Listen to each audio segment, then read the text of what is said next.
ನಮಸ್ತೆ. ಭಂಡಾರಿ ವ್ಲಾಗ್ಸ್ ಚಾನಲಿಗೆ ನಿಮಗೆ ಮತ್ತೊಮ್ಮೆ ಸ್ವಾಗತ. ನಾನು ಇಲ್ಲಿ ಬಾಣಂತಿಯರಿಗೆ ಕೊಡುವಂಥ ಮೆಂತೆ ಲಡ್ಡನ್ನು ಹೇಗೆ ತಯಾರಿಸುವುದು ಅಂತ ನಾನು ಇಲ್ಲಿ ತೋರಿಸ್ತೇನೆ ನಿಮಗೆ. ನಾನಿಲ್ಲಿ ಅರ್ಧ ಕೆಜಿ ಮೆಂತೆ ಕಾಳುಗಳನ್ನು ತಗೊಂಡಿದ್ದೇನೆ. ಅದನ್ನು ನಾನು ರಾತ್ರಿ ಇಡೀ ಫುಲ್ ನೆನೆಸಿಟ್ಟಿದ್ದೇನೆ. ಆದಮೇಲೆ ಇದಕ್ಕೆ ಬೇಕಾಗುವಂಥ ಎಲ್ಲ ಡ್ರೈ ಫ್ರೂಟ್ಸ್ ಇದಕ್ಕೆ ನಾನು ಹಾಕ್ತೇನೆ. ಡ್ರೈ ಫ್ರೂಟ್ಸ್ಗಳನ್ನು ಹಾಕ್ತೇನೆ. ಅದರೊಟ್ಟಿಗೆ ತುಪ್ಪ, ಪಾಕ ಮಾಡಲಿಕ್ಕೆ ಬೆಲ್ಲ. ನಾನು ಫಸ್ಟ್ ಏನು ಮಾಡ್ತೇನೆ ಅಂತ ಹೇಳಿದರೆ, ಈ ನೆನೆಸಿಟ್ಟ ಮೆಂತೆ ಕಾಳನ್ನು ಒಂದು ಪ್ಯಾನಿಗೆ ವಿತೌಟ್ ಆಯಿಲ್, ಏನೂ ಆಯಿಲ್ ಹಾಕದೆ ನಾನು ಅದನ್ನು ಫ್ರೈ ಮಾಡ್ತೇನೆ. ಒಂದೊಳ್ಳೆ ಫ್ರೈ ಮಾಡಿ ಆದಮೇಲೆ ತೆಗೆದುಕೊಂಡ ಎಲ್ಲ ಡ್ರೈ ಫ್ರೂಟ್ಸ್ಗಳನ್ನು ಕೂಡ ವಿತೌಟ್ ಆಯಿಲ್ ಹಾಕದೆ ನಾನು ಫ್ರೈ ಮಾಡ್ತೇನೆ.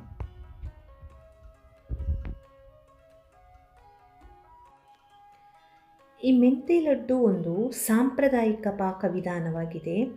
ಇದು ಸಿಹಿ ತಿಂಡಿಗಿಂತ ಹೆಚ್ಚಾಗಿ ಒಂದು ಆಯುರ್ವೇದ ಔಷಧವಾಗಿದೆ. ಇದನ್ನು ತಾಯಂದಿರಿಗೆ ಮಗುವನ್ನು ಹೆರಿಗೆ ಮಾಡಿದ ನಂತರ ನೀಡಲಾಗ್ತದೆ. ಮತ್ತು ಈ ಚಳಿಗಾಲದಲ್ಲಿ ಬೆನ್ನು ನೋವು ಅಥವಾ ಕೀಲು ನೋವು ಪರಿಹಾರವಾಗಿಯೂ ಇದನ್ನು ಬಳಸಲಾಗ್ತದೆ. ಮನೆಯಲ್ಲಿ ಇರುವಂಥ ಹಿರಿಯರಿಗೆ ಬೆನ್ನು ನೋವು, ಕೀಲು ನೋವು ಇದ್ದರೂ ಕೂಡ ಇದನ್ನು ಲಡ್ಡಿನ ಮುಖಾಂತರ ಲಡ್ಡು ಮಾಡಿ ಅವರಿಗೆ ಕೊಡ್ಬೋದು. ಅದರೊಟ್ಟಿಗೆ ಹೆಣ್ಣು ಮಕ್ಕಳು ಋತುಮತಿ ಆಗುವ ಟೈಮಲ್ಲಿ ಕೂಡ ಇದನ್ನು ಮೆಂತೆ ಲಡ್ಡನ್ನು ಮಾಡಿ ಕೊಡ್ಬೋದು. ನಾನು ಇದು ಮೆಂತೆಕಾಳನ್ನು ಎಲ್ಲ ಫ್ರೈ ಮಾಡಿದ ಎಲ್ಲ ಮೆಂತೆಕಾಳನ್ನು ಮತ್ತು ಡ್ರೈ ಫ್ರೂಟ್ಸ್ಗಳನ್ನು ನಾನು ಮಿಕ್ಸಿಗೆ ಹಾಕಿ ತರಿತರಿಯಾಗಿ ರುಬ್ತೇನೆ. ಎಲ್ಲವನ್ನು ನಾನು ಮಿಕ್ಸಿಗೆ ಹಾಕಿ ರುಬ್ತೇನೆ. ರುಬ್ಬಿ ಒಂದು ಪಾತ್ರೆಗೆ ಹಾಕಿಡ್ತೇನೆ. ನಂತರ ನಾನು ಲಡ್ಡು ಕಟ್ಟಲಿಕ್ಕೆ ನಾನು ಪಾಕ ಮಾಡ್ತೇನೆ, ಬೆಲ್ಲದ ಪಾಕ ತಯಾರಿಸ್ತೇನೆ.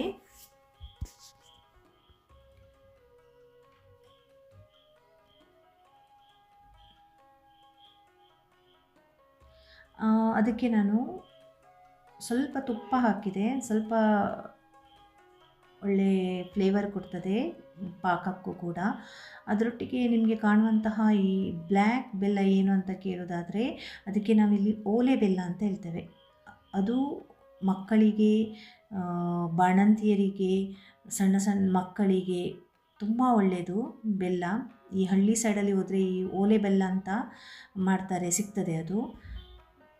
ಆದಮೇಲೆ ಇದು ಪಾಕ ಬಂದಾದಮೇಲೆ, ಪಾಕ ತೆಗೆದಾದ್ಮೇಲೆ ಈ ತರಿತರಿಯಾಗಿ ರುಬ್ಬಿಟ್ಟಂತಹ ನಾನು ಎಲ್ಲ ಡ್ರೈ ಫ್ರೂಟ್ಸ್ ಮತ್ತು ಮೆಂತೆ ಹಿಟ್ಟನ್ನು ನಾನು ಅದಕ್ಕೆ ಸೇರಿಸಿ ಒಂದೊಳ್ಳೆ ಫ್ರೈ ಮಾಡ್ತೇನೆ. ಈ ಗರ್ಭಧರಿಸಿದ ಸಂದರ್ಭದಲ್ಲಿ ಗರ್ಭಿಣಿಯರ ದೇಹಾರೋಗ್ಯದಲ್ಲಿ ಬದಲಾವಣೆ ಕಂಡುಬರ್ತದೆ. ಹಾಗಾಗಿ ನವಜಾತ ಶಿಶುವಿನ ಪೋಷಣೆ ನಾವು ಎಷ್ಟು ಮುಖ್ಯವೋ ಅಷ್ಟೇ ಮುಖ್ಯ ಪ್ರಸವದ ನಂತರದ ಬಾಣಂತಿಯರ ಆರೋಗ್ಯವೂ ಕೂಡ. ಈ ಮೆಂತೆ ಲಡ್ಡನ್ನು ಎಲ್ಲ ಬಾಣಂತಿಯರಿಗೆ ಕೊಡ್ತಾರೆ. ಆದಮೇಲೆ ನಾನು ಇದಕ್ಕೆ ಎಷ್ಟು ಬೇಕಷ್ಟು ನಾನು ತುಪ್ಪವನ್ನು ಸೇರಿಸ್ತೇನೆ.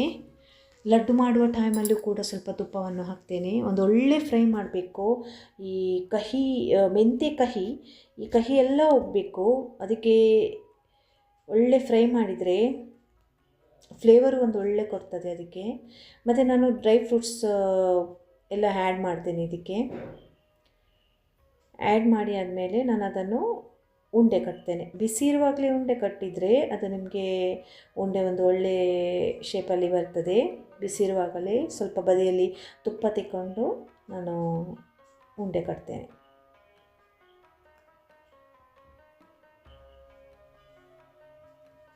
ಅರ್ಧ ಕೆಜಿ ಮೆಂತೆ ಕಾಳಲ್ಲಿ ತುಂಬ ಉಂಡೆ ಆಗ್ತದೆ, ಮಾಡ್ಬೋದು.